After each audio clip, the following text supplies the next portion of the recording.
is a big one. What makes a work environment toxic? I think when employees do not trust one another, Mm, and that's when sometimes you can feel it, sometimes you can hear it, through somebody is talking about somebody else behind the back, instead of trying to address the issue by going to that person who might have offended them about the issue that they have. So I think when a company, whether it's a department or division, lacks a transparency, that's how I define, a toxic work environment. that's good. Um, for myself as an employee, if I feel like I'm in a toxic work environment, what are some like practical steps that I could take to alleviate that toxicity that is around me? Well, I think the first step you need to tell yourself is if you're able to identify something is toxic, most likely you're not the person who is creating that toxic environment.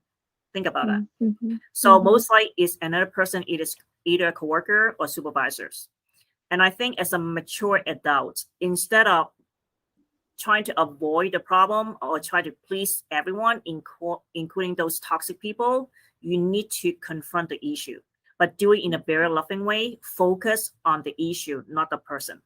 mm, Now, using the tone to communicate that the issue with the person you have problem with is also an art. Make sure that you do that when you're not angry, when you're not emotional, when you're not sad or upset about it. Make sure you mm-hmm, really calm yourself down, because you want to use it as an opportunity to grow yourself instead of trying to end up bad mouthing another person behind that person back, or creating a worse situation for yourself and also for the company. yeah, okay, that's good. What would you say you do to make a work environment more comfortable, healthy, productive, just, take out that toxicity? Um, I would say, since I started TSC Worldwide Press 2004, and one of my objectives for this company to create a harmonious environment is to really talk about this issue about gossiping. Because Mhm, mhm, before I started TSC, I have a partnership. Gossiping was one of the big issue. Like my partner and employees and employee, and nobody, wanted to address about it.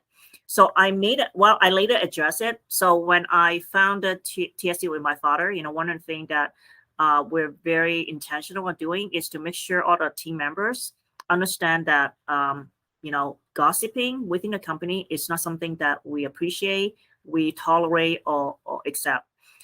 We also want to make sure it's a very healthy work environment, such as keeping an open door policy.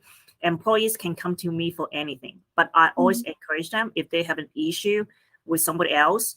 As a mature adult, I think it is important for my employee to be able to feel comfortable to communicate, address the issue with the other person who offended them. Sometimes, maybe the other person who offended them may have a bad day or a family situation that caused them to say things that they don't mean to. And I think we need to give the other person the benefit of the doubt, and also, to show empathy, kindness, and grace, at the mm, workplace. mhm, So for me as a leader, if I sense there's something going on, I'll adjust it right away. I don't wait till the next week. I don't wait till tomorrow. I will address it. I'll ask the person, is there something going on that I need to be aware? mhm, Again, I have to be very careful, to use a tone that's not accusing or condemning, but to be empathetic and kind.